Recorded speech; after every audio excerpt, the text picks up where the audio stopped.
For our opening prayer.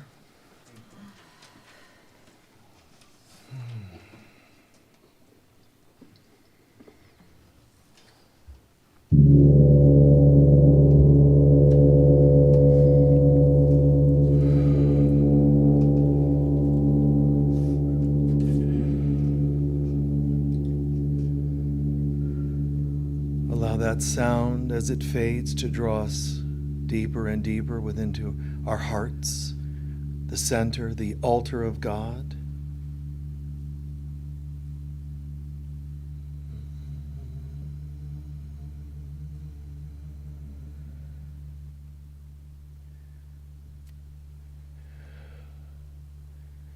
Here we sit in silence and stillness, awaiting your presence, the Divine Mother of God, as you descend into our beings, igniting our core, our center in God, igniting us into remembrance of who we are. To this altar we place all that we are not, any form of limitation, any form of belief that we are mere mortals. We place all such erroneous thoughts. Lifted they are into your heart, into your consciousness, Divine Mother, Holy Spirit of God, and dispersed into the powerless nothings they are.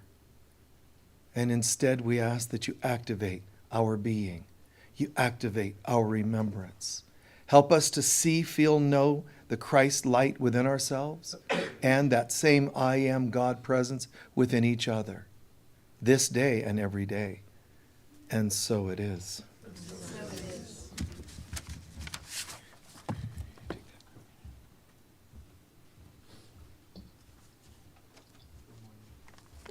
Now please join me in reading our mission statement that you will find on the front of that prayer card.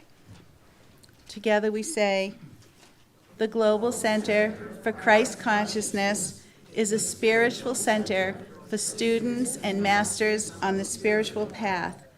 We are dedicated to awakening the inner Christ and to creating a world of love, peace, joy, and abundance. And now for our sacred reading.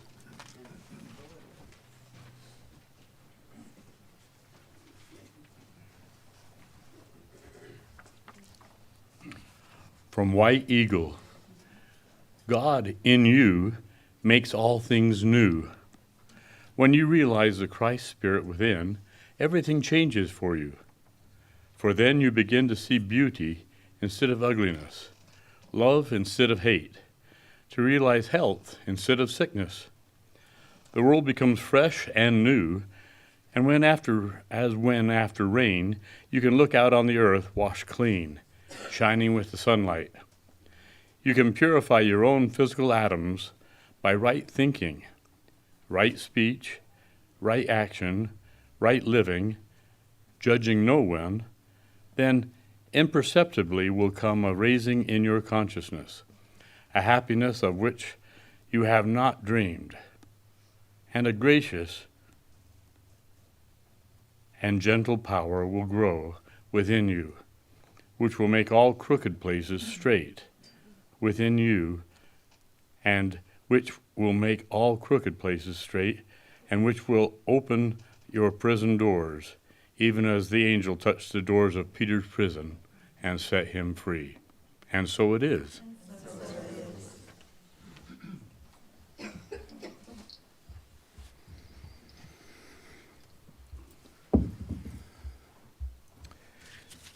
Love White Eagle, a very Christy kind of teacher and material. And if you're not familiar, what he just shared, it's a moment where the Apostle Peter was imprisoned. And it's interesting because there's the external story, which is he's imprisoned and doubting his life, doubting his direction, and an angel appears and touches the door and it opens and he's free and walks on out, which is, like Jesus coming out of the tomb of death.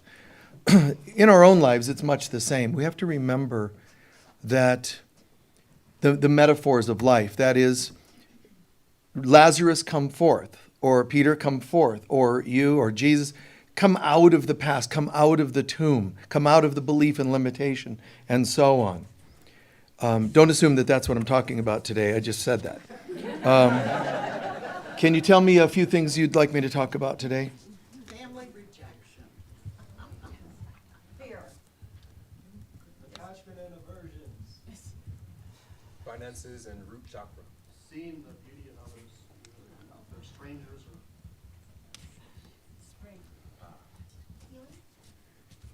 What did you say over there? Finances and root chakra. Okay. Single versus marriage.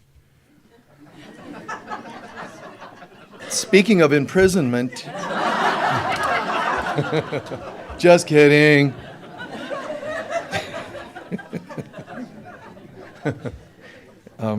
For those of you watching online, fear and family and marriage and springtime and on and on. There's several things that they asked about.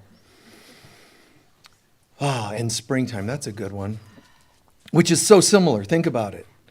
Peter coming out of the prison he was put in, coming out, rebirth, awakening, dealing with fears, and family too. Coming out like of the past. It's just this grand metaphor. Coming out of the past. I mean, we're sitting here, we're watching from long distance or local, and we're here, and we're thinking, a lot of times we assume we wake up in the morning and you have certain foods, and it's just taken for granted that that's what you have. Or you go and you listen to a talk, and it might be good, I don't know. Forgetting that we're holy beings on a journey to our awakening. So today, what did you eat or drink? Did it take you closer or further from that awakening? And you might think, well, it doesn't really have anything to do with it. Yes, it does.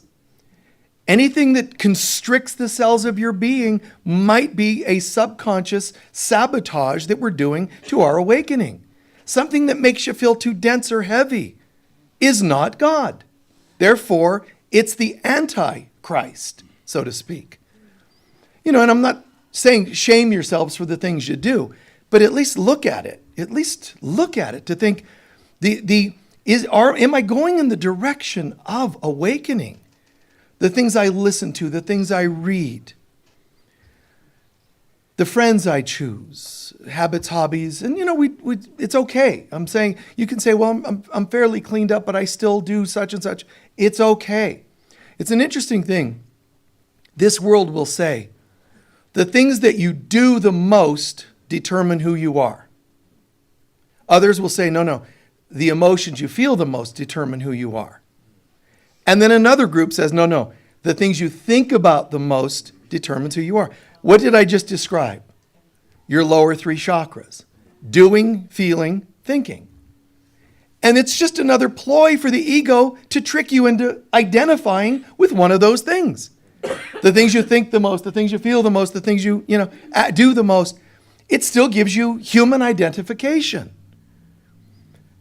The only truth to that concept of the thing you do the most is the only real identification is the one God gave you. I am a holy child of God. So really, the only way I can say something gives me my identity is not what I do, what I feel, what I think. It's God. What does God see me to be? What does God believe about me? Or what does God know I am? The Holy Christ. Jesus was called Jesus Christ, but it's actually Jesus the Christ. One who attained. It wasn't his last name. Aren't you John Smith? And Jesus Christ. And P.E. Christ, Jesus, here. No, it's Jesus the Christ. What is Christ? But the name of God in man. So Jesus who completely remembered the I am presence. Not affirmed it, not hoped, not wished for, not prayed for it. Completely remembered. So we've got lots of things in this world that will tell us who we are. You are in recovery. You are a smoker. You're a male, you're a female, etc. Or your family, since you asked about family. Identifications. I'm this family. You're their genetics. It's not easy for people to say, well, wait. Like the fable, the emperor's new clothes.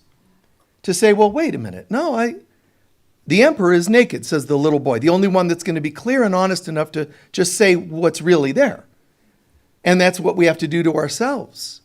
Stop identifying with false sense of identity. In other words, drop your opinions and ask for God's instead. I think I'm this, I think I'm that. But show me, God, what do you believe I am? And don't ever think you can get away with that without being willing to see what others are. Because if you are willing to see the Christ in you, but not in others, it's not going to work. Even if you had a glimpse of it, it'll be removed, not by God for you being naughty. It's blocked from your own vision, because if you can't see it in others, you can't see it in yourselves. It's impossible. So, in this world, if you're watching a program like this, especially if you enjoy it, then you're probably what we would call a light worker. Okay? You're a light worker. Someone who, what does it mean? Who works to bring light. Who works to bring the presence of God, because God is the ultimate sense of light. So a light worker, it could be a single mom, it could be a corporate guy, it could be a person in a musical band. It's not a particular job description. It's not like you stand at a podium and that's what defines a light worker. Anyone, anywhere, is a light worker if they're choosing to anchor the light of God in the world. And, historically, we know them to be children of the One. From Lemuria, that was the term. Light workers in Atlantis, the children of light. Dakinis and Tantrikas of the Far East, and so on. There's different names, identifications. They can be, coming from any group, but it can also just be individuals. Especially today, individuals are called to be the light. I think it's a great symbol because you're holding space. You're holding light. A person who is metaphorically recognizing that they're a midwife to others, birthing them home. Not birthing them into the earth plane, but birthing them home. A spiritual midwife.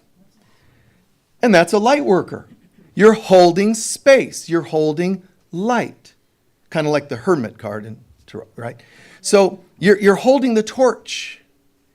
And that's an old imagery, that we've carried for generations, carrying the torch, and that sort of thing. But light workers can come from any of those particular groups, or it can be individuals.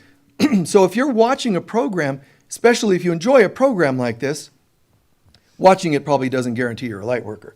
It just check your tension level and annoyance level, and then you'll know whether I'm talking about you. If this is mostly annoying you, then change channels. But if you're going, yes, you can feel something, then you're a light worker. It's not like there's a special passage that, a membership or a card you get. You're a light worker because you're choosing to anchor the presence of God. Now, and there are different kinds of groups. Light worker. There even living like masters.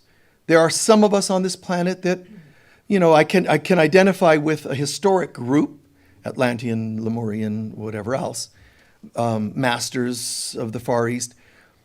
But even the category of masters that are interacting with humanity, they don't have to be embodied to be light workers.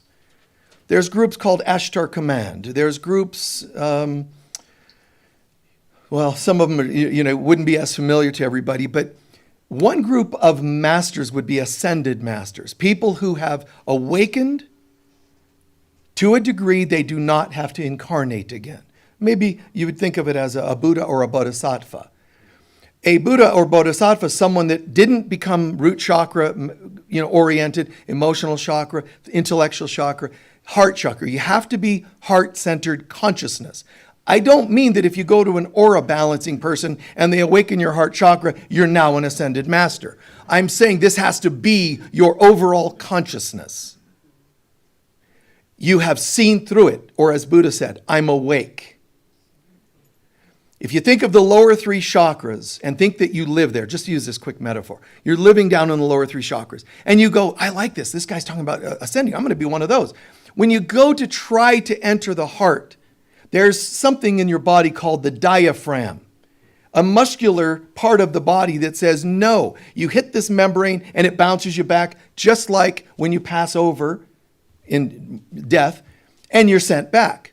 Human beings are part of the lower three centers, the wheel of life. You hit this thing called the diaphragm and it bounces you back, just like your guides do that on the other side. Hi, welcome. Oh, I'm ready to be all heart chakra. No, boom, diaphragm, spiritual diaphragm, boom, and back to earth you go. So you bounce on it the way like a drum head, except upside down. So you hit it, you bounce back, and you incarnate. There's a point where your tension level, judgment level, identification with lower self fades enough where this opens up and you become heart-centered. I'm awake. That's Moses. That's many masters have reached this point where they can become ascended masters. That's not yet Christ consciousness, believe it or not. But you have awakened. And Saint Germain and so many great beings, El Morya, that's this center here. It's another whole thing to move to the next level that's part of the triad of God. The Christ, that's another level. So we move, we live in this life, can become ascended masters. That's one level of mastery, ascended masters. Generally, they don't incarnate again. It can happen, but they generally don't. There's a faction of ascended masters that purposefully incarnate again, and that's why we call them bodhisattvas. But those are people that made it. They can live up in this level here. They can still have an effect on humanity from higher dimensions. It's a nice place to be in that level going, I'm not needing to come back. Good luck. But they'll whisper, a little of this and that in the mind and the consciousness. And some of them are profoundly still having an interaction with human beings, Kutumi and others, ascended masters. There's another level of masters. Again, group of light workers, different categories of light workers. One of them, I mentioned masters, so I'm just elaborating. A second category of masters are called immortals. That's the Saint Germain that reached ascended master level, but he also keeps incarnating or never dies. They're immortals. There's a handful of those, and they hang around. Saint Germain's a trip. There's people that met him throughout, history, actual records of him showing up every so often. There's a royalty. There's, annals of logs of royalty, diaries, and where they would meet him in court and parties and things, and he would show up. And this one particular royal says, this is an older woman, and she says, I recognize you. I think I might have known your father. Except he looked, a little older, but just slightly. But you look like a younger version of your father because he stayed young. And he said, that was me. And he would tell people everything that happened each time he showed up to confirm it was him. And when he talked, he spoke of things like he was there. This is just, I know it sounds like Highlander, but, it's just beautiful. But that's just another category. Then there's living embodied masters. They're not ascended permanently. They're not necessarily in body and immortal. They may have had a human birth and they may die. But they're living masters. These are people that choose to incarnate into a mortal life for whatever reason. What happens on the other side is even if you reach this high level of consciousness, it's kind of an organic thing, but it's sort of, we use a metaphor of having angels guiding you on the other side. Like, look, you can go in or you can help people from the astral plane or from the etheric plane or whatever. And it's kind of like when you reach that level of consciousness, what you always ask or say is, whatever is the greater good. That's what you do. You don't say, oh, I want this. You're beyond wanting. You're just like, how can I best serve? And that's the mind of a light worker. How can I best serve, But there's another group out of masters now, because there's masters are one category. Like I said, there's Dakini, there's of the East, there's mystics, all different categories of light workers. There's another category. Well, can I go for it? So there's a group, it applies to males and females, but mostly females. This group,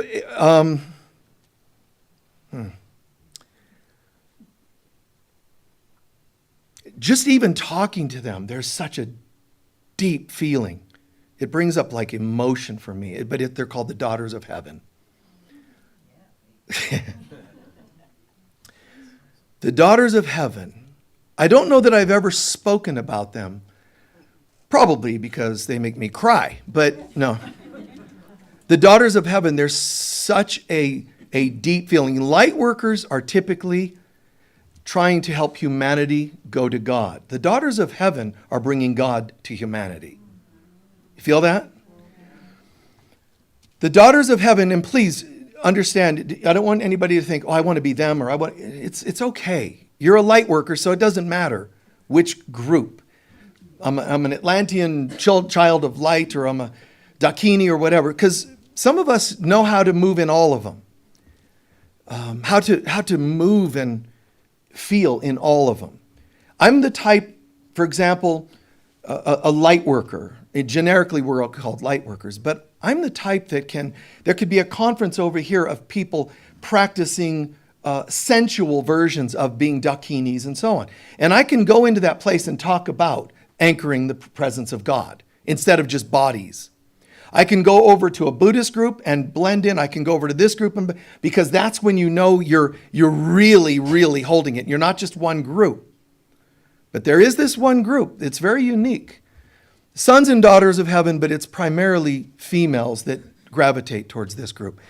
The daughters of heaven, just the name. It's not sons and daughters of God, as we find in the Bible, for example. Children of God, which is everyone.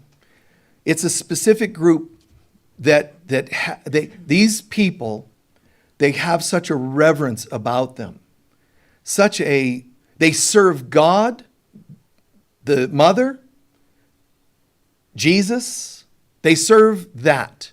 They're not serving knowledge. They're not serving specifics of intellect. There's something in them. And if you're one of them, you'll hear what I'm describing.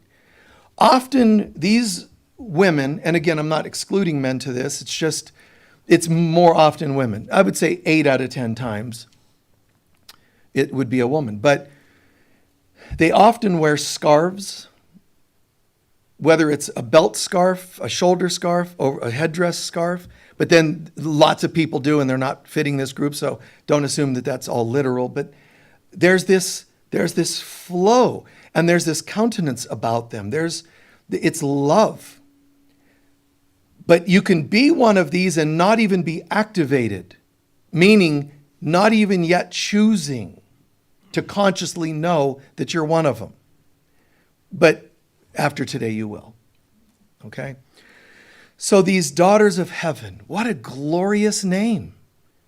To be in their presence, it's almost like you have to kind of block, a subconscious block to seeing that that's who they are. Because it will bring up emotion. You'll feel like you should kneel down and bow to them. Not because they're overtly seeming so angelic, but they're very angelic. There's a purity. They're not interested in three-dimensional garbage. They're into God and serving God. They're not interested in shallow relationships. Sadly, they would often even abstain from relationship because they don't know how to be this and do that at the same time. And they don't even know this is happening. You see? But it's a very organic thing. So they're daughters of heaven, and it's really important that we call it that instead of daughters of Jesus, even though they're serving Jesus, Mary, and so on. Because church made us believe that level of association, you have to be taking vows of poverty and celibacy and so on. And that's not the case. So it's a very confusing life to live, to be a daughter of heaven. And I love that, daughter of heaven. It's like, this is making sense now. why I think the way I think, feel the way I feel. There's purity. You know, when children have described, Mommy, last night I saw an angel in my room. It's kind of like that. But you have to have the eyes to see it. You could be looking at one of these girls, these ladies, and not see it. But I'm telling you, the reason you don't see it is because you don't want to see it. Because their purity, their light will shine a little too brightly and you'll feel your own stuff, your shames, because you're in the presence of something that you don't understand. Because it's so beautiful. So being able to see that and just, wow, you know, it's nice. We don't want to make them better than anyone else. I love the light worker in anyone. And even when someone's not acting like a light worker and they're just acting like a jerk, it's really nice to know and affirm that in them is the presence of God. Everybody has it. But it is a little nice to see people that act like it. You know, it is a relief once in a while. You guys, in case you're not familiar, we just had this weird thing happen here in Sedona where all of a sudden they announced there's no fuel anywhere. So for 2 and 3 days, there was no fuel anywhere. And I'm hearing about it and I thought, well, you know, okay, I've got a half a tank, but just, I felt called. So I drove over to a gas station and, you know, to fuel up. And fortunately, a spot opened up and I just pulled in and, you know, and I'm like, what do they mean? I just put it, and it's like, click, click, you know, like slow. So it took 40 minutes to get half a tank of gas. So I'm sitting there and I'm pumping the gas, but then it's kind of interesting because you see other people pulling up and now you know what's happening and they don't. They're like, oh, what's it? Bam, bam, kick, kick, you know, what's up? And you can explain it. Oh, did you know there's no gas in Sedona? And so you can get some, but it takes forever and a day. So next thing you know, because this is what light workers do, it's what we are, is you start helping. You let people know. Now people are getting in line and they're like sitting there because it takes a half hour to get, you know, I think it was you get 1 gallon every 10 minutes. That's the ratio that it was. And so some people are upset and they're in line. It's nice. I'm just walking around telling people, hi, you know, just letting you know there's no, oh, well, thank you. And they could leave. And some were desperate. They were on their way to Phoenix Airport. No gas. Yeah. So 2 words for you, cotton wood. Go fuel up, you know. But what an amazing thing because nobody's helping them. Nobody's explaining and easing their burden. You see what I mean? That's light work. So I'm thinking, okay, well, and at some point I'm thinking, well, I mean, I can't just be here directing traffic. So I keep checking and my car's still, you know, waiting forever. As long as it's going, you know, then I have nothing to do. So I'll walk around and I'm walking around telling people, you know, this and that, advising, oh, yeah, cottonwood. Then it starts getting funnier.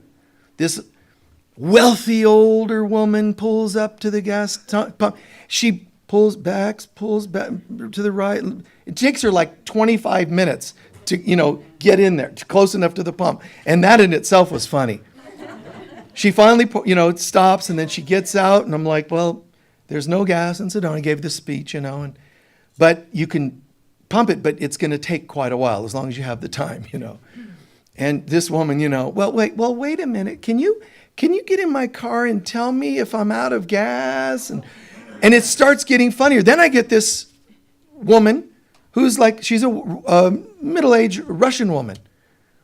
I need you to look because my car is out of gas and I need gas and there's gas. There is gas here. You know, it's okay. Okay, come with me. And she gets in her car and she pulls it to a parking spot. I'm supposed to go and inspect. My car, it's dripping gasoline. I go, that's because you overfilled it. I go, do you mind if we like use rags and soak it up and squeeze it into our gas tanks? Because you got 5 gallons on the ground, lady. But, you know, she's like, no, now my tires, they say in my car, they say out of gas. I go, well, no, it's the pressure. You know, it happens with cars. No, you're wrong. Because one it says is low, one it says is too high. I'm like, this is just funny. I don't work here. You know what I mean? Or do you? In the Bible, am I my brother's keeper? One of Adam's children says. How do you answer that? Yeah, kind of, As I heal myself. Yes, but as I heal others. And as I heal others, I heal myself. So how can you be helpful? And it's just, you listen and you follow, and that's Lightworkers. You know what? How can I be helpful today? Wow, there's a lot of snow. Snow comes down, and it's kind of an interesting thing, but you drive, there's that big hill on that one end of town, and there's people trying to walk up that hill when we had a foot of snow. So, I got up that day and I drove down there and turned around and came back because I knew someone's going to be trying to get up that hill. And, I see somebody and, hey, do you want to ride? Are you kidding? Yes. They get in the car. Great. I'm not talking about being a rescuer, but a light worker. How can I bring light into your life today? Light workers are bringing, that presence. Like, let's help everybody rise. The daughters of heaven are bringing God to the earth. This presence they hold, this reverence they hold, this countenance of peace. It's really beautiful. It's kind of funny when I see these individuals because I see it and I know they haven't figured it out yet. And it's not a bad thing. It's not like you die and go to the other side and they go, well, you were a daughter of peace. That was a waste of our effort for you. Now you've got to be whatever, a child of darkness, No, there's no punishments and all that. The truth is, it's only fear that keeps us from seeing it in ourselves or others. And it is quite a reverence, quite a beautiful, reverent moment, because I can only see that in you if I'm willing to accept it in myself. So when I see it in you,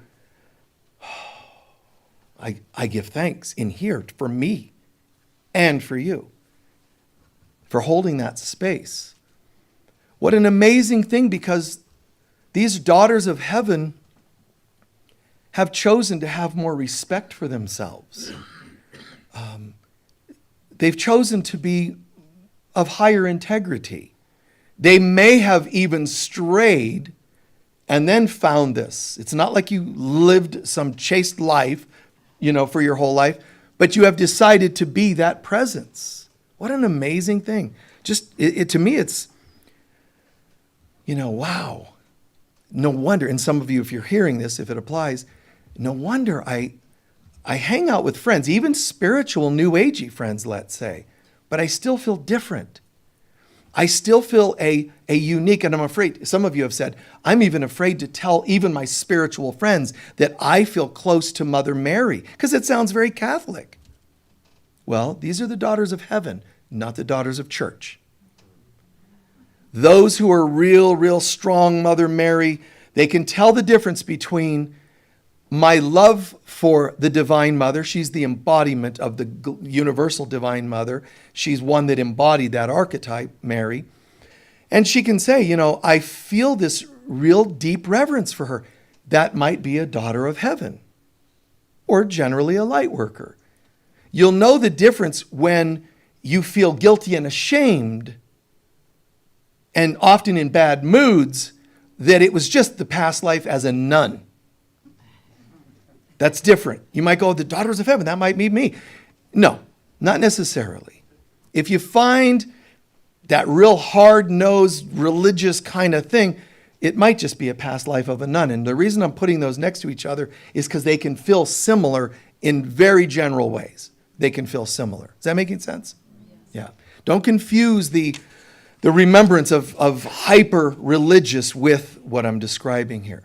This is a countenance. This is like, angels of ancient times that have visited man and given prophecies. They describe it, biblical and non-biblical sources. They describe there was this shining, glowing being.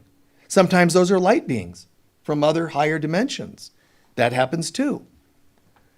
But you'll know which one, and you'll know whether you yourself have talked to light beings. They're light beings. They're all great. Angels, light beings, anyone serving the light. There's beauty and greatness to them and their purpose on earth. And, because one of you asked about family and one of you asked about marriage and so on, it's an interesting thing because you can be married and never married, but you got married because of tradition or whatever else, or even because of family. But you realize you're not the marrying type, not because you're playing around.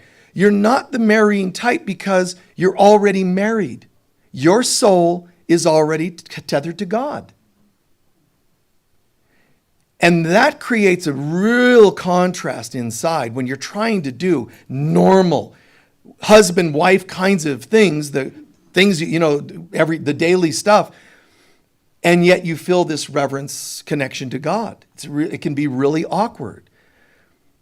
And I suggest that even if you're married, you can say, I am married and I love you if that's the case, great. But to say, and yet I'm recognizing a very deep devotion I have to God. Now they're going to hear that means you're going to become celibate and you're going to, deep devotion, you're probably going to India or, because that's what human beings do. They get this inspiration and they act on it. Usually the action is a mistake because you're taking a feeling and giving it a form. Just enjoy the feeling. I am. So I got to go to, you don't have to go anywhere. Oh no, Peruvian temples, I'm on my way. No, shh, just, oh, ayahuasca, here I come. Stop. Enjoy the feeling. When Jesus met with people, what was his most common greeting? Peace be with you. Or my peace. He's saying, let my consciousness be with you. That's profound. He didn't say, hey, ayahuasca time. He didn't say, hey, let's do some shrooms. He didn't say, hey, are you religious? No, he didn't say any of those. Peace now bestowed upon you. Let my peace be with you. And it's not religious. It's a feeling. Even one of the apostles saying, I'm struggling with a physical pain. Jesus told him, let my peace be enough. He said, Jesus, can you fix this problem? Let my peace be enough. If you have the peace and presence of God, you would have everything else. Stop asking for stuff. Stop doing stuff. Enjoy the feeling. How? Shh. Take time. Soak it in. Feel it. If I say something or if you're reading a book and there's a line that's said that's like, boom, don't start with the gears inside. Just don't worry about memorizing what was said, because I don't. I say these things and then they ask me later, Michael, what's the title of the talk? What did I say? I mean, honestly, it's true. I mean, it's not like a gimmick. I honestly have to sometimes go back and watch the video to see what I said to know what to give them for a title. It's not because I'm dissociated from it. It's because I try not to get in my head about it. Wow, that was nice. What a nice feeling, you see? It's nice to learn to be in the feeling. When Buddha was asked, can you describe heaven? They say he held his finger to his lips like this. Like as soon as I start speaking about it, you lose the experience. Be still and know the I am presence of God. Feels, because something wonderful is happening. Those daughters of heaven, there's a feeling, there's a countenance, and there's a feeling. If you have eyes to see, heart to feel, there's a nice reverence. And if you think, I wish I was one and you're not, it doesn't matter. Be a light worker because they're just light workers. So are light beings, so are angels. We're all doing light work. What category doesn't matter, but I'm still choosing to refer to this particular category for some reason. One, because I don't think it's ever been talked about. It's not to be confused, as I said, with biblical sons and daughters of God. Daughters of heaven. And even saying heaven, that title, saying heaven instead of God and so on, is because it hasn't been pinned down yet. It hasn't been boxed like it's a group. A label. It's a feeling. I'm serving all of heaven. And therefore, I'm particularly in service to God. Therefore, I'm particularly feeling close to the Divine Mother. You know, your friends expect you to have only icons in your house of a particular type. And yet you can sometimes feel awkward having imagery of Jesus or Mary because of what Christianity became. Not all Christians, but as a religion. Religions are messed up. And don't dare think it's only one of them. Religion is always getting hyper organized. It has politics involved. It gets a little heavy. Underneath it, God. The organization of it, not. When people say to me, well, this is a wonderful center, can we open satellites of it? No. No. I'm not interested in that kind of thing. Ambition. We need to have 10 by the end of this year. Send in your donations because we want to open one of these in South Timbuktu. You know, no. Just us here experiencing this. People like it, they tune in, they find this, and we experience something.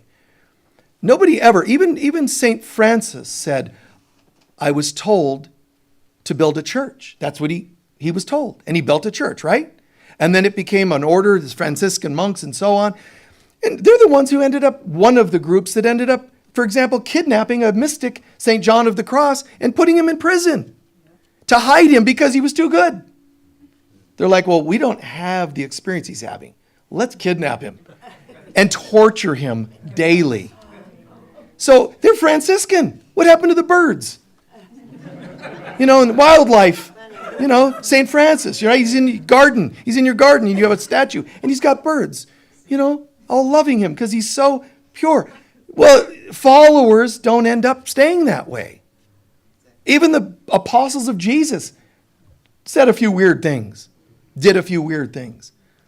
One of them not allowing a woman to become initiated into their group, you know, and so God initiated her. You know, how do you question that? And when it came to St. Francis, I'm being told we have to build a church. He built a church. That's not what he was told by God.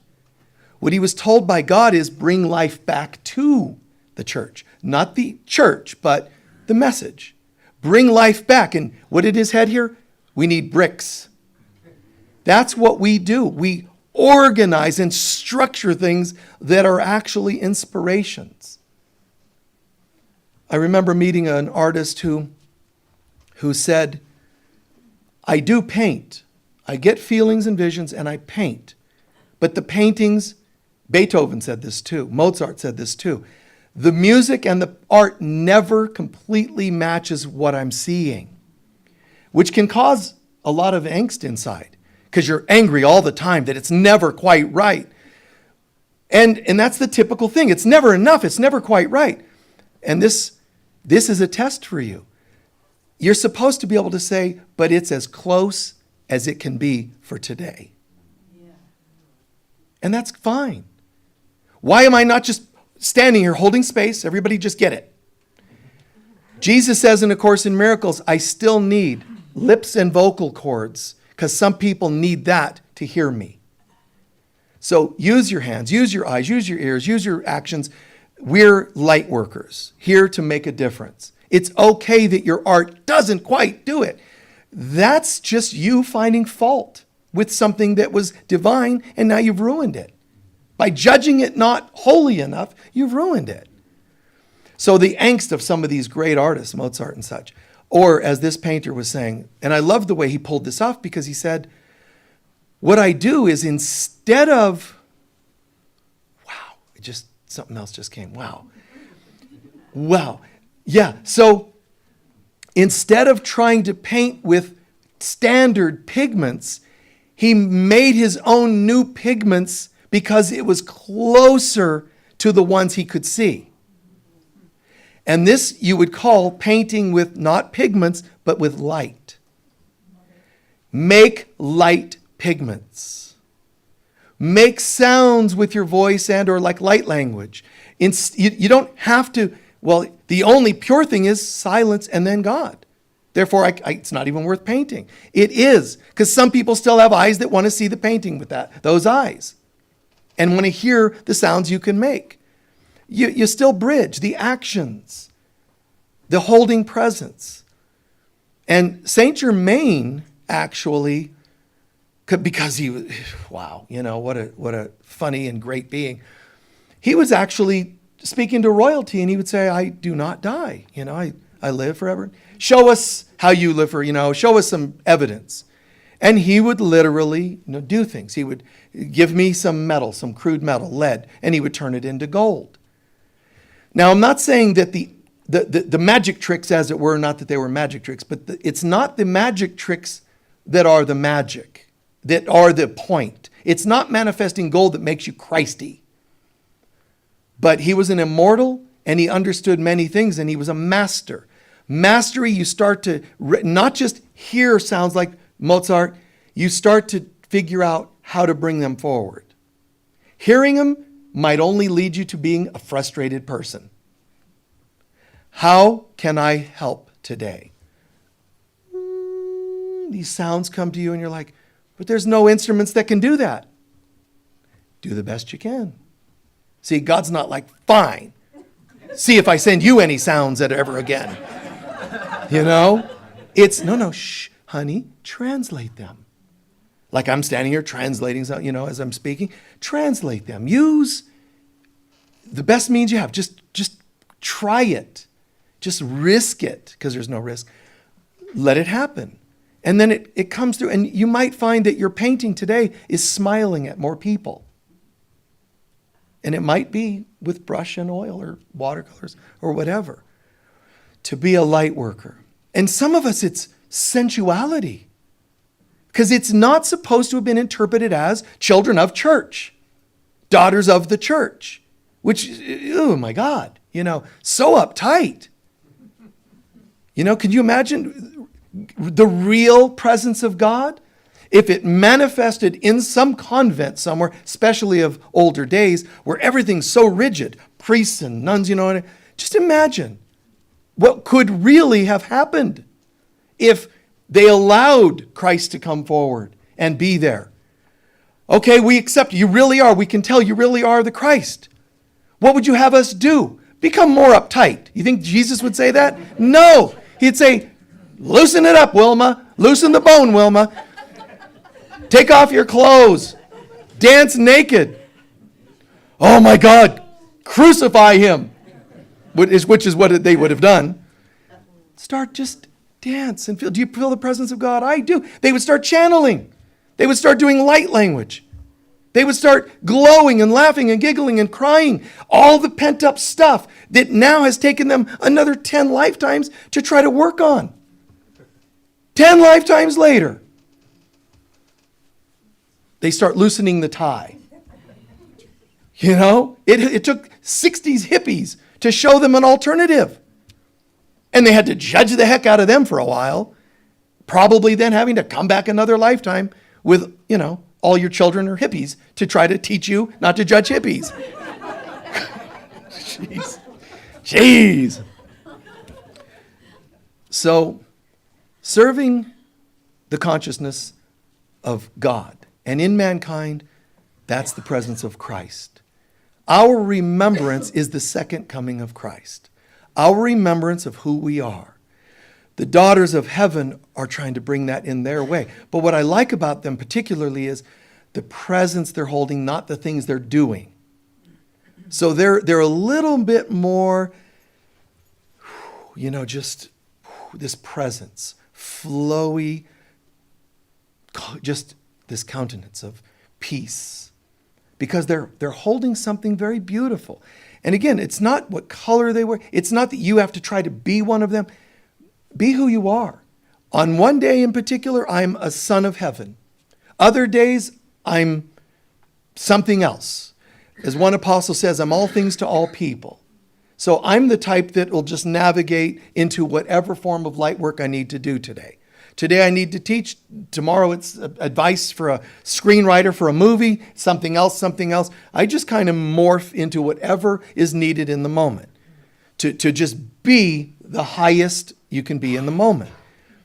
But there is definitely, and etheric kinds of beings, there's fairy folk, some incarnated into bodies.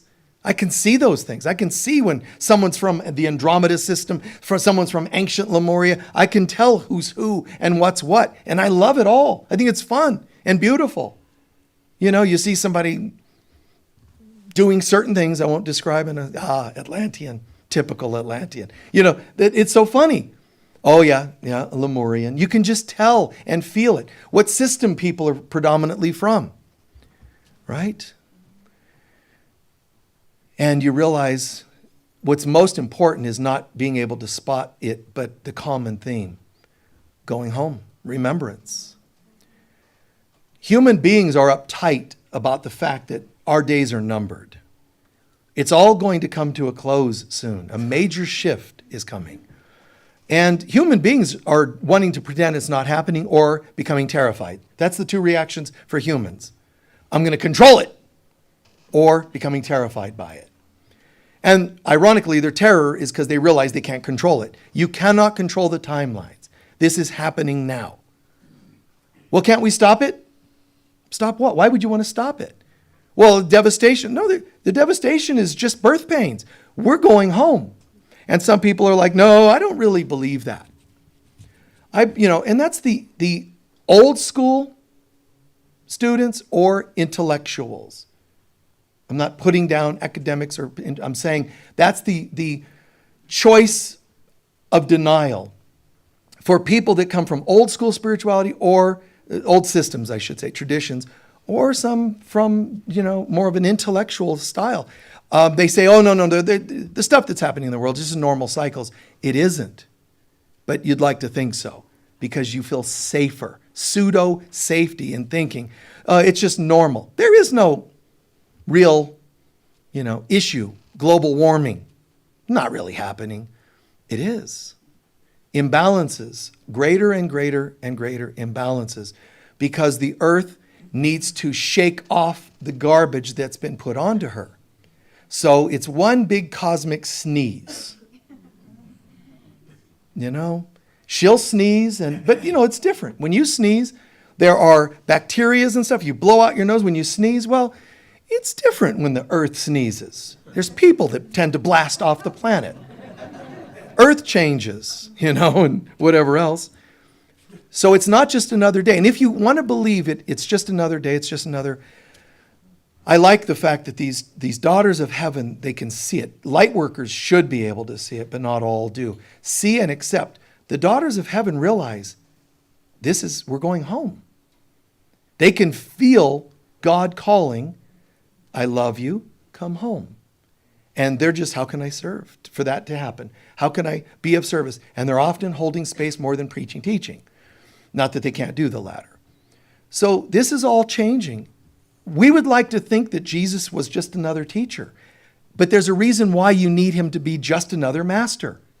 Because if he was the Christ and triggered that awakening in you, you are also the Christ. And you don't want to be. Is that God in you saying, I don't want to be? No, your ego's rampant. It dresses it up in intellect. It dresses it up in, oh no, Jesus was just another what? No. He was the first to completely awaken and remember the Christ. Why did Muhammad say, I saw an image in a vision where all the masters and teachers and prophets of the past, like on a ladder, pyramid-like ladder, and at the top was Jesus. Why did Buddha get asked, are you the Savior? No, I'm just awake. And say, there's one coming in the future from the land over there, light-skinned, etc. How come Buddha said that? How come ascended masters refer to his master name as Sananda as the master of masters? Guys, wake up. He's not just another anything. He's not just another, it's like a pyramid. In a pyramid, you've got different groups of people. You can say, well, here we've got human beings, unawakened. And then higher up the ladder, you have more like awakening people. But as you move up the ladder, it keeps going. Then you've got, mastery at some levels that I described, light workers, up above the masters at a higher level. It's kind of cool. And as you go up the ladder, and before the capstone, that's Christ. We only had awakened masters, great, great masters. The concept of Krishna is, in a sense, Krishna, Christ, Krishna consciousness was an image of where you could be. This is your ultimate destiny, the presence of God here and now. But it hadn't been attained by a person. Jesus woke up. He became this, up the ladder like you and me, up the ladder till you get to the very top, ascended master level. But he didn't stop there. He said, I'm going to go back, the bodhisattva of bodhisattvas, I'm going to go back and I'm going to live it from birth to death and rebirth. He came back and demonstrated, because everybody else died. Buddha died. Muhammad died. Moses, they all died. Masters or not, guys, sorry, they did die. And Jesus didn't. He's the only one. He resurrected himself. Pretty cool trip going on there. And the reason he did it was, as he's passing away, it is accomplished. Means many things, but one of them is, from birth till death, I held the presence of Christ consciousness. I did it. And now he fades, he's put in a tomb and it's thought that he died. But yet he can say, okay, done, and wake back up. Now, some people are saying, there's writings in the Quran, there's writings, lost books of the Bible that says, and there's points in there that say Jesus didn't really die. And then they go, ooh, it's a secret. He really just took an herbal formula. And then and they thought he was dead. Really? What about the punctured heart and pericardium? He didn't take an herbal formula. You remember when they said, and they put a sponge and liquid up for him to drink from? We think that might have been when they secretly, come on, people. You just don't want to own that you're God. And you're making it Jesus was just another guy. So that you don't have to accept that he was Christ, which also means now you are. It was a sponge. I need to believe it was a sponge of herbal something. You see? He just went on a trip. And then they gave him, Kool-Aid. Then they gave him the antidote when he was in the tomb. And he woke up. It was a trick. And I'm just saying, that's because people need to believe something that limits us instead of the absolute truth of God. So he did die, but there's a secret to the message. Why the Quran and other sources saying something along the lines of that he didn't really die. It's because you can crucify Jesus but not Christ. You can't kill Christ. Jesus himself in the lost books of the Bible are telling the apostles, don't bother looking at the corpse on the cross. I'm here. I'm alive. He appeared in his light body to them. I'm not there. When he says to Mary, Magdalene, and others, where are you going? We're going to see our master. He's buried in the tomb. He's not in there. It wasn't just telling him factually he wasn't in there. He was saying, why are you looking for life in a place of death? You know who he was. He can't be dead. All of this is just profound. It's too much to go into right now, but profound. To really soak in the truth of God. And it isn't just Jesus. I'm definitely not pushing fundamental Christianity on anyone. Christ as a consciousness. All the things I have done, you will do and more. That's what I'm talking about. Family has a box they want you to be in. You asked about that. Marriage has a box that you need to fit into to be appropriate for certain people. And then there's you and God. Don't get a divorce and blame God for it. Sorry, honey. Even though I'm secretly thinking, you just don't do it for me. I'm going to just blame God. I'm feeling guidance. Hold on. Yep, that's God, all right. And God's saying, you need to move out, leave me the money, and never call me again. I mean, can't you see that's a little convenient? Really? You're going to put that on God? But if you would like to believe that this is just another era, another cycle of life, you would actually you'd be claiming the Mayans, who were called the earth, the timekeepers, they're wrong. Hopi Hopi prophecy is telling us this is the time where Great Spirit takes both hands, not one as in previous prophecies of the Hopi, both hands, and will shake the earth. It's happening now. You'd be saying, well, I don't believe in that. So the Hopi are wrong. The Mayans are wrong. The Jewish timelines of the cycles of Jubilee, no, that's mistaken too. Book of Revelation, the Bible. People who have had near-death experiences and said, oh my God, I was told what's coming. No, they're all wrong.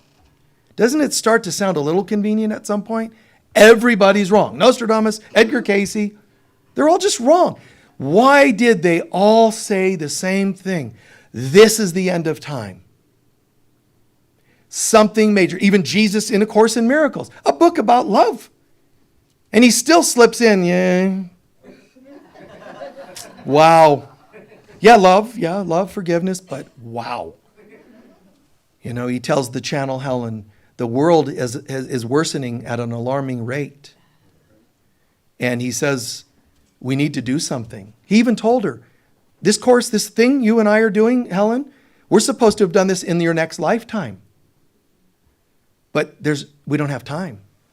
I need you to do the course or some major thing, download for humanity, sooner than you expected, which is why you're feeling so unsettled about receiving the course.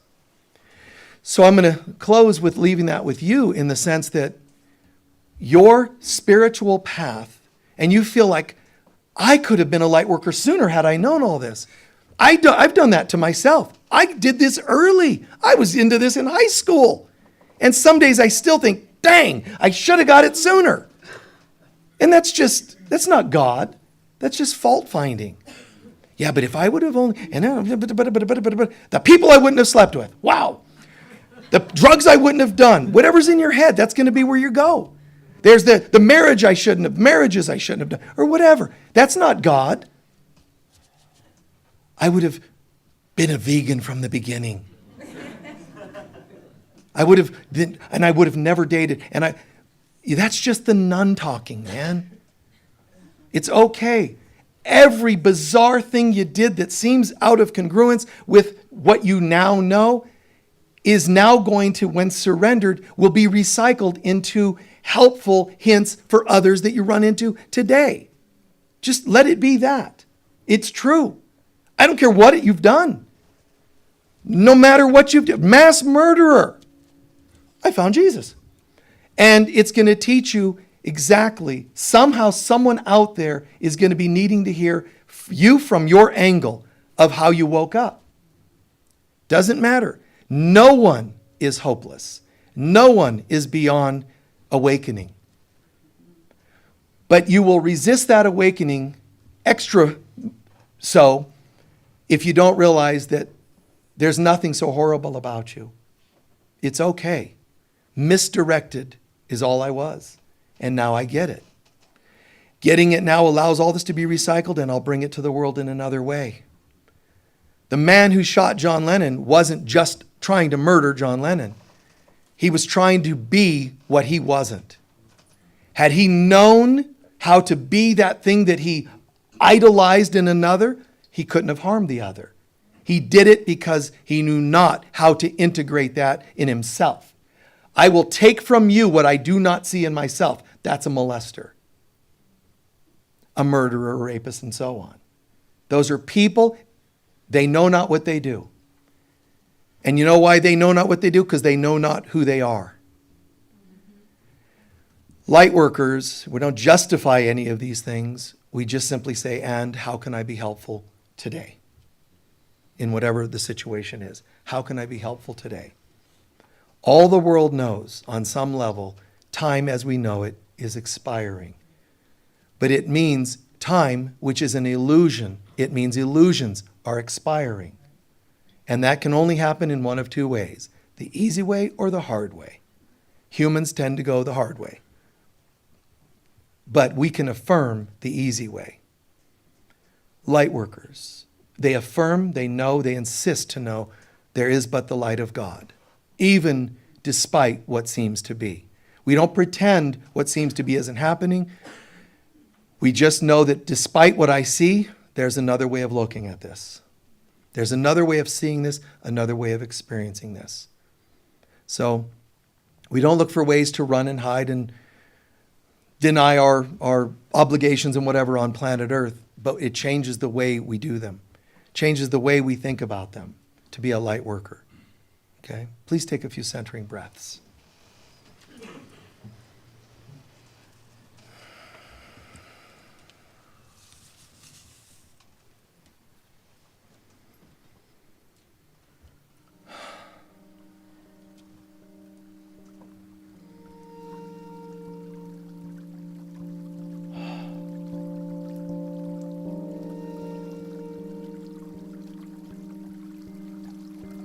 Calming and centering.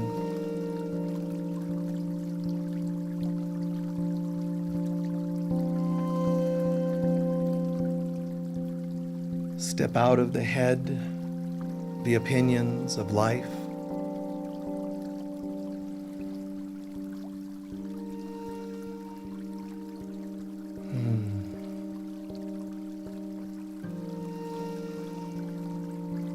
We set aside all that is unlike the presence of God.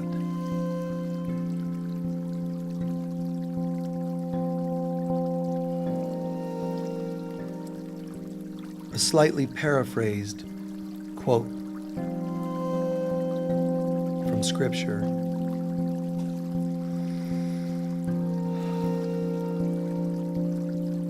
You are all children of God when you recognize your identification with the Christ. When you are baptized, born again in Christ, you've then become part of the Christ. In the Christ, there's no Jew nor Gentile. There's Jew nor Greek. There's not even, it says in the Bible, not even male or female. There's no slave, worker, or CEO, employer. There's no duality.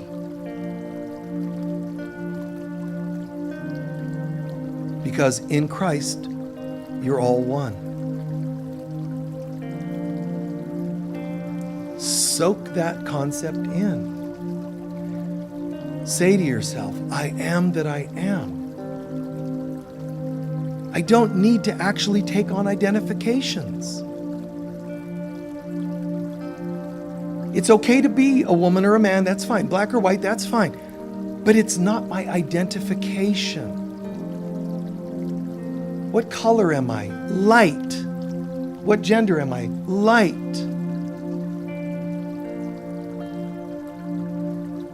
I am, as Christ, I am the light of the world. And as the light of the world, where I go, I bring the light to the world.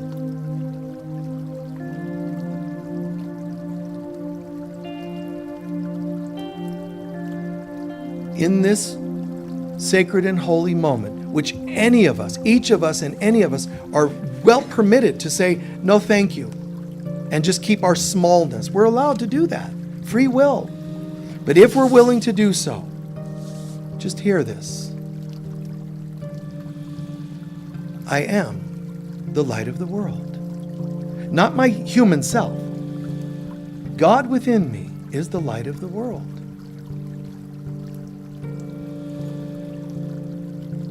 And I'm asking you, Holy Spirit of God, to lift the veils. Buddha said, heaven is all around. You have to lift the veils to see it. So I'm here now, Divine Mother, asking you, lift the veils from my consciousness and let me receive from you an activation to be generically a light worker, to be a child of light, or even to be a daughter of heaven. If it's what I am, open my mind to it and let me feel the activation.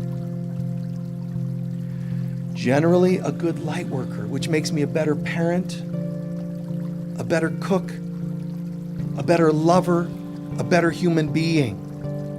But if there's something that needs specificity, like daughter of heaven, let it be. Let the veils drop and let me feel.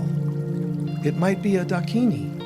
Whatever it is, let me begin to embody this more.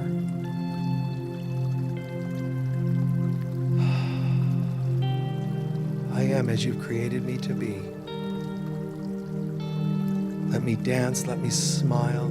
Let my life reflect the flow of being one with God. The holy breath of God breathes down. We resuscitate breathing life into a mouth. This is the breath of God through the crown, shining itself down so brilliantly and thoroughly. All that is unlike it begins to dissipate. Cells of the glands, the body, the musculature, etc., just shines away. This is a moment of pure reverence, sacredness. I see you. The light of God, I see you. And whether I'm a light worker that believes in all masters were the same, nobody's awakened and so on. No, not today. I get it. Love and gratitude to you, ascended masters, angels, light beings, all human beings that have ever sought the light at the end of the tunnel during the dark night of the soul. I stand at that light at the other end, beckoning you forward. I call you, come home. God awaits. God loves you.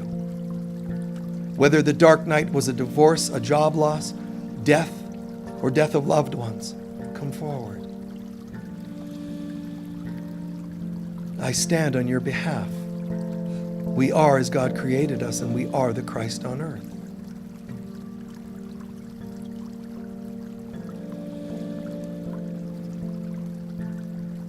And when I sometimes wear a scarf over my head or any other headdress in any lifetime, it was symbolic of me saying, I want nothing else entering my mind but God. It was a symbolic barrier, a healthy one. But with or without the scarf, the affirmation remains. I choose nothing else but thoughts of God. The thoughts of God are not solemn. They make me desire to dance, to smile, to be, to play.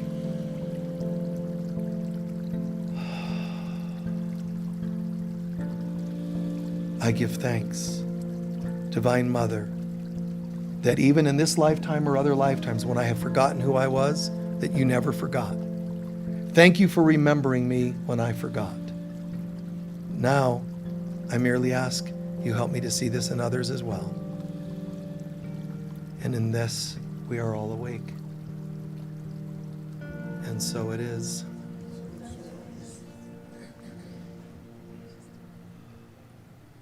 Good.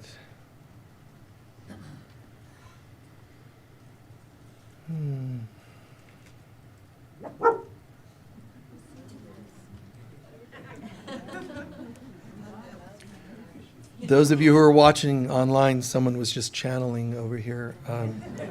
If you heard, they were channeling the Master Canine. Not Kutumi, but Canine. Thank you very much. I pray this worked and felt right for you.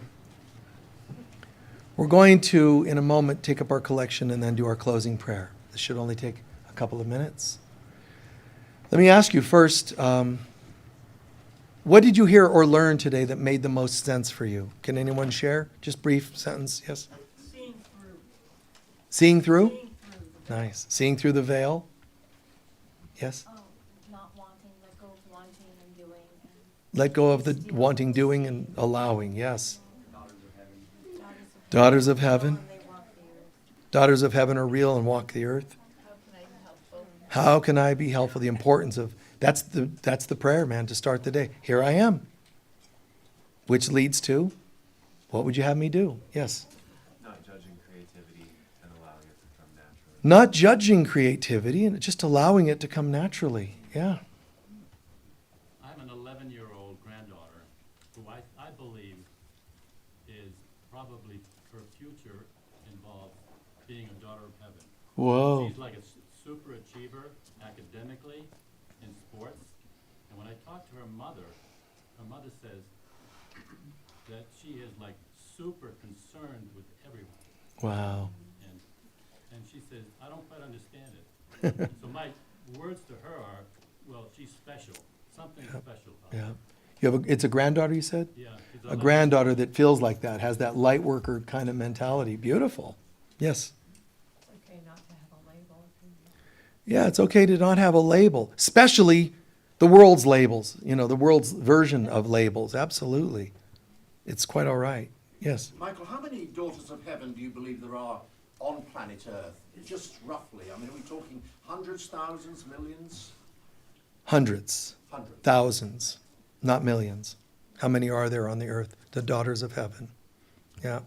Yeah, it's in the thousands and not in millions. Yes. I was overjoyed to see that and hear the music this morning because, like St. Francis in a way, I was asked to build a healing center in my hometown of Mystic, Connecticut. And I used that song as the doorbell. Whoa. You were guided to build a center in Connecticut. Yeah, I ran it for 11 years. I turned my entire house into Nice. The healing center. And that, when I heard that song, I really just wanted to cry. 'cause Oh, wow. I ran it for 11 years and I didn't want to leave it, but I Not right. She's referring to the song we played before service for the people watching online. We played Age of Aquarius. And that was just decided like a second before I came up to start the service. Yeah. It wasn't, Judy asked John, how about let's do this one? I won't name it, but another one. And that one he didn't have prepared or whatever. And he gave a call out of here's a half dozen choices we could do. And as soon as he named that one, I said, that's it. And we did it. And it ends up fitting what we're describing. And it ends up a miracle for you, kind of connecting your theme song for your center. What's the name of your center? It was called the Mystic Gathering Center in Mystic, Connecticut, and now here I have Sedona Mystic Gathering Center, which is tiny. So the one you had in Connecticut, you moved to Sedona. I did. And it's called again? The one in Connecticut? Here. Sedona Mystic. The Sedona Mystic Gathering Center. I'm saying that so people around the world can hear about it. And, Thank you. yes, you're welcome. You're welcome. Lightworkers sticking together. Okay? So, just the meditation or the concept of daughters of heaven. Any feedback on either of those? Yes? I was grateful to hear about that idea because I have felt in the last year there's been an internal shift in me to be more willing Yeah. to step into that. Nice. Step into the light work or the daughters of heaven. Nice. See, you have a part of you that was a nun in an old lifetime. No offense. But you have the old school, and when you said, I feel called to rebirth, you're just kind of upgrading the devotion you once had in one form to this other. But what's interesting to me is, was being a nun actually a call to being a daughter of heaven that you grounded in a form that seemed normal for the time? You see? Right? You get that? Yeah, baby. Yeah. The meditation was brilliant. It was empowering, enlivening. I'm so grateful. Oh, thank you. The meditation. Brilliant, enlivening, and so on. Love it.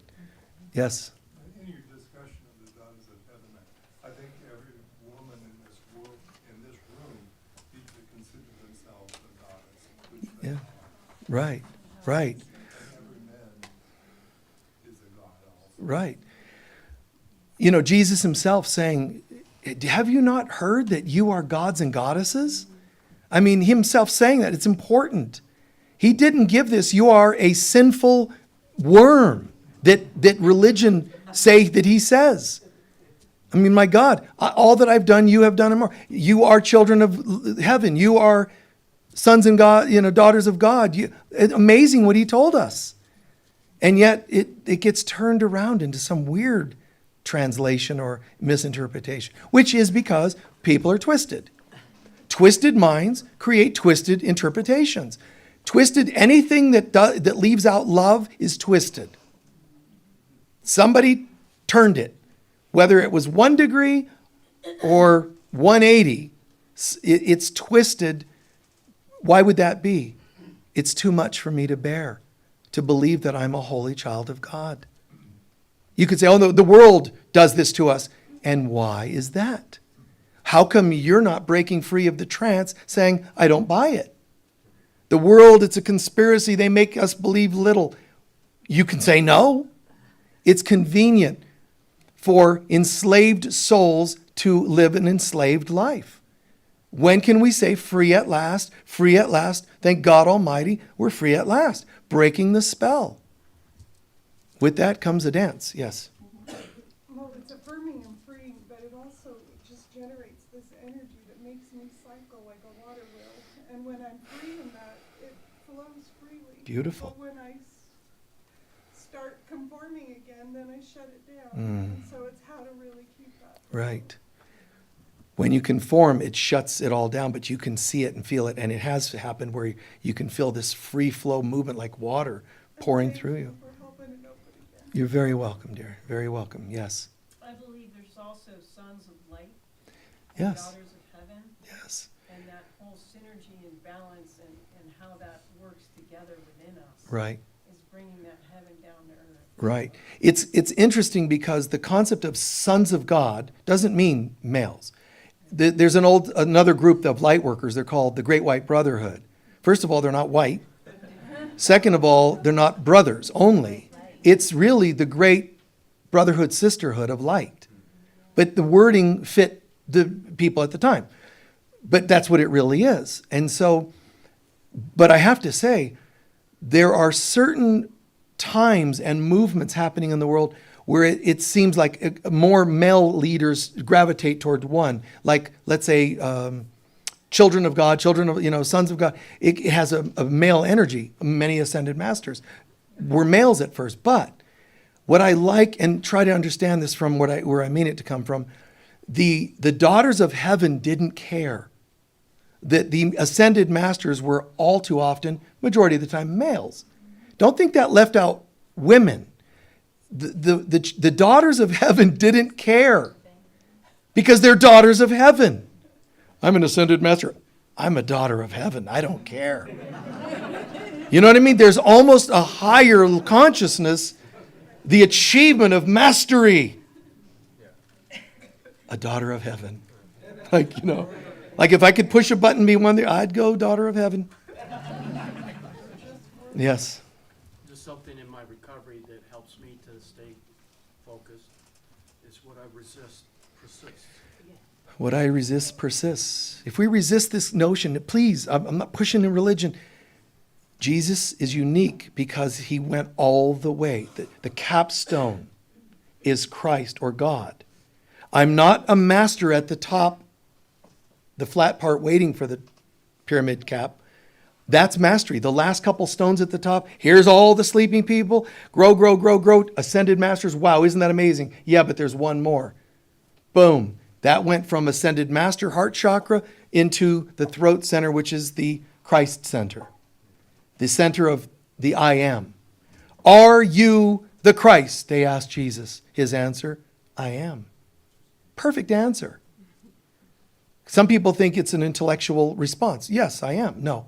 He says, I am, which is the I am in me is the Savior. The I am in me is the Christ, and so on.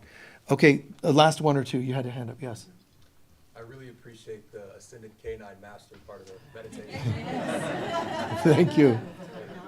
Thank you. And I'm glad that you folks enjoyed and appreciated the meditation. I want more often folks to give feedback about that because it helps integrate the experience and not just the talk.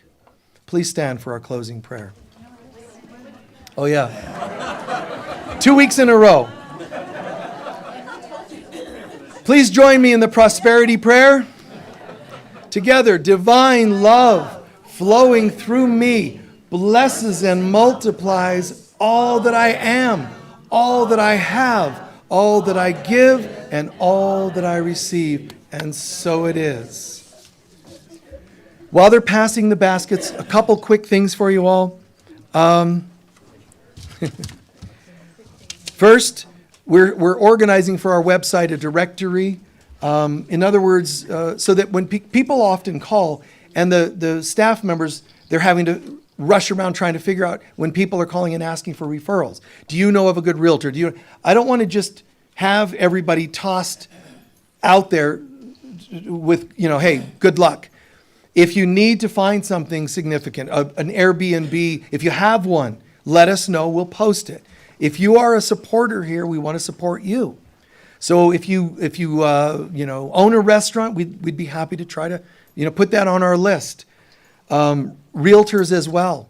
If you attend here and you're a realtor, we want to, because I'm telling you, consistently people come here looking for houses. I'd rather them have you as their realtor than just start driving around hoping to find something, and sometimes they don't.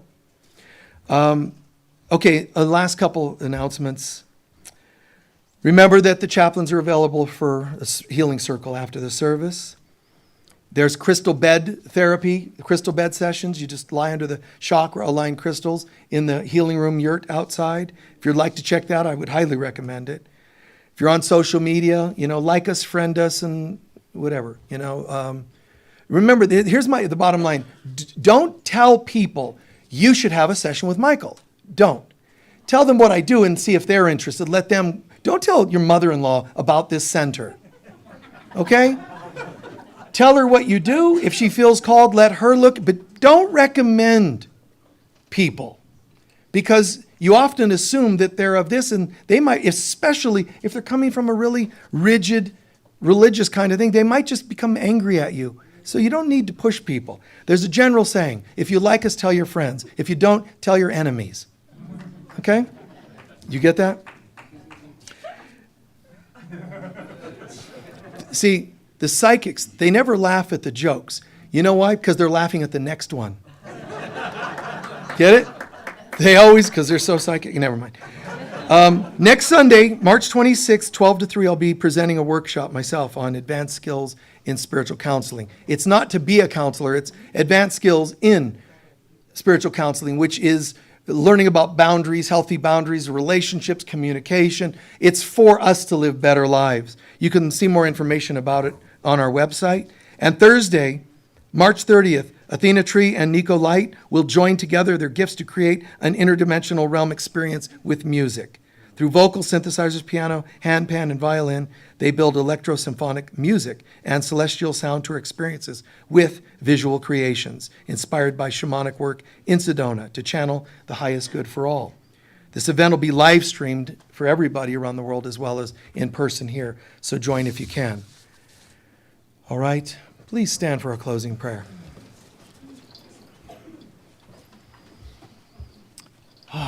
When I talked about Daughters of Heaven, besides hearing it, did you feel something with that? Isn't that cool? Yeah, I love it. Thanks for letting me share that. I don't think I've ever talked about it, and I know I've never heard anybody else talk about it. You're welcome. You're welcome. Gratitude, presence. Thank you, Lightworkers, who have chosen to step up and bring the light of God. All time, all traditions, all continents.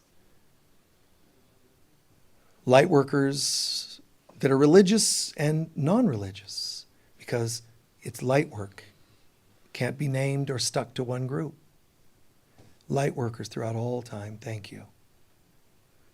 Your decision to be who you are has brought us all forward. And thank you, Daughters of Heaven. The light of God surrounds us. We are the light of God. The love of God enfolds us. We are the love of God. The power of God protects us. And the presence of God watches over us. Wherever we go, God is, I am, we are, and so it is. Peace be with you all. Thank you.